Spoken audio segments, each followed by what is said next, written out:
দল মত ধর্ম বর্ণ নির্বিশেষে সকল মানুষের নিরাপদ সহাবস্থান যদি নিশ্চিত করতে হয়, তাহলে একটি নিরাপদ মানবিক রাষ্ট্র ও সমাজ প্রতিষ্ঠার জন্য বিশ্বে এখন পর্যন্ত গণতন্ত্রই একমাত্র উত্তম বিকল্প।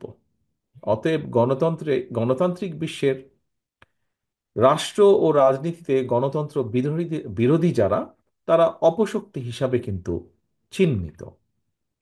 প্রিয় উপস্থিতিবৃন্দ, মানুষের গণতান্ত্রিক রাজনৈতিক অধিকার কেড়ে নিয়ে বাংলাদেশে বিগত ১.৫ দশক ধরে যারা অথবা যে দলটি দেশে ফ্যাসিবাদী শাসন শোষণ চালিয়েছিল, বাংলাদেশের গণতান্ত্রিকামী জনগণের কাছে তাদেরকে কিন্তু তারা বাংলাদেশের গণতান্ত্রিকামী জনগণ তাদেরকে অপশক্তি হিসাবে কিন্তু চিহ্নিত করেছে। এর ভিতরে গণতান্ত্রিক রাজনৈতিক চরিত্র হারিয়ে যে দলটি দেশ এবং জনগণ এবং গণতন্ত্রের বিরুদ্ধে অবস্থান নিয়েছিল, দেশের গণতান্ত্রিকামী জনগণ তাদেরকে এরই ভিতরে অপশক্তি হিসেবে চিহ্নিত করেছে।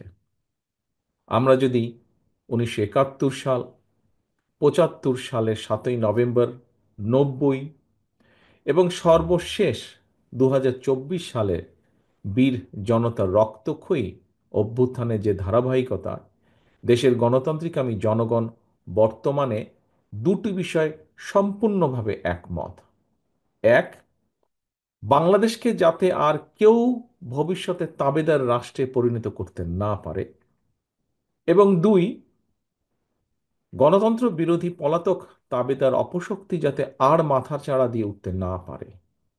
এই দুটো বিষয় কিন্তু বাংলাদেশের গণতান্ত্রিকামী জনগণ আর কোনো আপোষ মানতে রাজি নয়, আপোষ করতে রাজি নয়। একজন রাজনৈতিক কর্মী হিসাবে এটি আমি উপলব্ধি করি। প্রিয় উপস্থিতিবৃন্দ, বিএনপি সহ বাংলাদেশের পক্ষের প্রতিটি রাজনৈতিক দল জনগণের এই দাবির সঙ্গে সম্পূর্ণ একমত।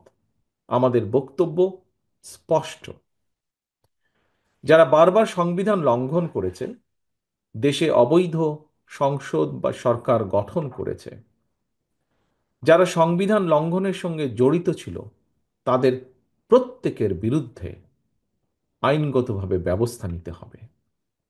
দেশের জনগণ সরকার এবং রাজনীতিতে কোনোভাবেই গুম খুন অপহরণ, দুর্নীতি লুটপাট, টাকা পাচারকারী, বর্বর বন্দিশালা আয়নাঘরের প্রতিষ্ঠাতা, পতিত পলাতক পরাজিত অপশক্তির পুনর্বাসন চায় না এই বাংলাদেশের মানুষ। প্রিয় উপস্থিতিবৃন্দ, সম্মানিত নেতৃবৃন্দ, শুরু থেকেই বিএনপি বিভিন্ন সময় বিভিন্ন বিষয় জনগণের অভিপ্রায় এবং রাজনৈতিক দল হিসেবে বিএনপির অবস্থান বর্তমানে যে অন্তর্বর্তীকালীন সরকার তাদেরকে জানিয়েছে, জানিয়ে এসেছে, জানিয়ে যাচ্ছে। কিছু কিছু বিষয়ে সিদ্ধান্ত নেওয়ার ক্ষেত্রে আইনগত এবং রাজনৈতিক প্রক্রিয়া সম্পর্কেও জনসম্মুখে এবং সরকারের কাছে বিএনপির সুস্পষ্টভাবে মতামত তুলে ধরেছে। কারণ জনগণের প্রত্যক্ষ ভোটে একটি জবাবদিহিমূলক গণতান্ত্রিক সরকার প্রতিষ্ঠার স্বার্থে বিএনপি সহ ফ্যাসিবাদ বিরোধী দলগুলো অন্তর্বর্তীকালীন সরকারকে সফল দেখতে চায়। বিএনপি এই সরকারকে সফল দেখতে চায়। তবে এখানে একটি কথা রয়ে গেছে, সরকারের কার্যক্রম সম্পর্কে যাতে জনগণের সামনে একটা স্বচ্ছ ধারণা থাকে, এ কারণেই কিন্তু বিএনপি প্রথম থেকেই অন্তর্বর্তীকালীন সরকারের কাছে তাদের একটি কর্ম পরিকল্পনার পথ নকশা ঘোষণার আহ্বান বারবার জানিয়ে আসছে। সরকারের কার্যক্রম সম্পর্কে স্বচ্ছ ধারণা যদি জনমনে থাকে, তাহলে জনমনে কোনো রকমের সংশয়, সন্দেহ কিংবা বিভ্রান্তি সৃষ্টি হওয়ার সুযোগ থাকে না। প্রিয় উপস্থিতিবৃন্দ, এবার আমি দেশের আমার সামনে আমি এখান থেকে দেখতে পাচ্ছি অনেকগুলো গণমাধ্যম কর্মীরা আছেন, গণমাধ্যমের বন্ধুরা আছেন। আমি সেই গণমাধ্যমের বন্ধুদের উদ্দেশ্যে বলতে চাই, তাদের দৃষ্টি আকর্ষণ করে দু একটি কথা বলতে চাই। ফ্যাসিবাদী শাসনের পতনের পর দেশে গণতন্ত্রকে প্রাতিষ্ঠানিক রূপ দেওয়ার চলমান যাত্রায় গণমাধ্যমের কিন্তু ভূমিকা অনস্বীকার্য। গণমাধ্যমে দেশ বিদেশের প্রতিদিনের চালচিত্র দৃশ্যমান। আমরা সারা পৃথিবীর কখন কোথায় কি ঘটছে মুহূর্তে আমরা গণমাধ্যমের মাধ্যমে দেখতে পাচ্ছি, জানতে পাচ্ছি। তবে চলমান এই ঘটনাবলী যেগুলা, তার পাশাপাশি ফ্যাসিবাদী শাসনের যে দুষ্কর্মগুলো প্রতিনিয়ত গণমাধ্যমে প্রচার এবং পরিসরে আলোচনার কিন্তু রাখা দরকার। গত 15 বছর যা হয়েছে, জুলাই আগস্টে যা হয়েছে, এগুলো গণমাধ্যমের মাধ্যমে জনগণের মধ্যে, জনগণের সামনে প্রতিনিয়ত আলোচনায় রাখা দরকার। ফ্যাসিবাদী শাসনকালের বর্বরতার যে চিত্র যদি আমরা প্রতিনিয়ত স্মরণ রাখতে পারি, তাহলে একদিকে যেমন দেশে কার্যকর গণতন্ত্র উত্তরণের পথ সুগম করবে এটি, ঠিক একইভাবে অপরদিকে ফ্যাসিবাদ বিরোধী রাজনৈতিক দলগুলোর মধ্যে কেউ বিভেদ বা বিরোধ উস্কে দিতে সক্ষম হবে না। এজন্য এই প্রসঙ্গে আমি ফ্যাসিবাদ শাসনের সময়কালের একটি বিষয় সম্পর্কে সবার দৃষ্টি আকর্ষণ করতে চাই। এখানে বেশ কিছু বক্তা এই বিষয়টি সম্পর্কে কিন্তু উল্লেখ করেছেন তাদের বক্তব্যে। প্রিয় উপস্থিতিবৃন্দ, আপনাদের অনেকেরই নিশ্চয়ই মনে আছে, যেহেতু আপনারা এখানে উল্লেখও করেছেন, এর বাইরেও যারা আছেন বক্তব্য রাখেননি, শুনেছেন বক্তব্য, আপনাদের নিশ্চয়ই অনেকেরই মনে আছে ফ্যাসিবাদ শাসনের দীর্ঘ 1.5 দশকে বিভিন্ন সময় দেশে জঙ্গি নাটক কিংবা ধর্মীয়ভাবে যাদেরকে সংখ্যালঘু গোষ্ঠী বলা হয় তাদের উপরে সুপরিকল্পিতভাবে হামলা চালিয়ে সেই যে পলাতক স্বৈরাচার তাদের ফ্যাসিবাদী শাসন শোষণ থেকে জনগণের দৃষ্টি, তাদের লুটপাট থেকে জনগণের দৃষ্টি অন্যদিকে রাখতে চেয়েছিল, ভিন্ন দিকে প্রবাহিত করতে অপচেষ্টা চালিয়েছিল তারা। সেই পলাতক স্বৈরাচার তাদের নিজেদের হীন দলীয় রাজনৈতিক স্বার্থ চরিতার্থ করার জন্য দেশের বিভিন্ন ধর্মীয় জনগোষ্ঠীকে দাবার গুটি হিসেবে ব্যবহার করেছে। সেই সময় আমরা দেখেছি গুম খুন অপহরণের ভয়, অনেকে এ বিষয়ে কিন্তু মুখ খোলার সাহসও করেননি। আজও ঠিক এই কথাটিই কিন্তু অনেকেই তুলে ধরেছেন তাদের বক্তব্যে। আহ, প্রিয় উপস্থিতিবৃন্দ, পলাতক স্বৈরাচার কি কারণে বিভিন্ন ধর্মীয় জনগোষ্ঠীকে ঘিরে দেশে আতঙ্কের পরিবেশ তৈরি করত, এটি বর্তমানে গণমাধ্যমের জন্য একটি অনুসন্ধানী সাংবাদিকতার গুরুত্বপূর্ণ বিষয় হতে পারে বলে আমি মনে করি।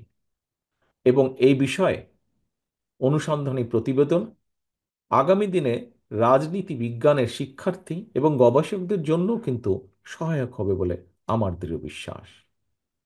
ফ্যাসিবাদের গত 1.5 দশকে 2012 সালের সেপ্টেম্বর মাসে কক্সবাজারের রামু, ব্রাহ্মণবাড়িয়ার নাসিরনগর, রংপুর গাইবান্ধা কিংবা সুনামগঞ্জ সহ দেশের বিভিন্ন স্থানে সংখ্যালঘু ধর্মীয় যে সংখ্যালঘু যাদেরকে বলা হয় বিভিন্নভাবে, সেই ধর্মীয় জনগোষ্ঠী তাদের বাড়ি ঘর কিংবা উপাসনায় ঘিরে বেশ কিছু অপ্রীতিকর ঘটনা ঘটেছিল।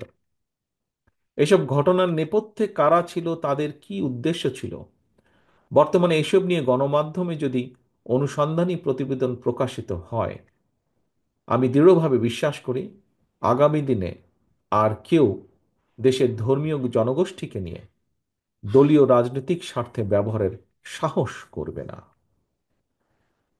প্রিয় উপস্থিতিবৃন্দ, আগামী দিনে বিএনপি জনগণের রায় ইনশাল্লাহ রাষ্ট্র পরিচালনার সুযোগ পেলে ফ্যাসিবাদী শাসনের 1.5 দশকে দেশের বিভিন্ন ধর্মীয় সম্প্রদায়ের সঙ্গে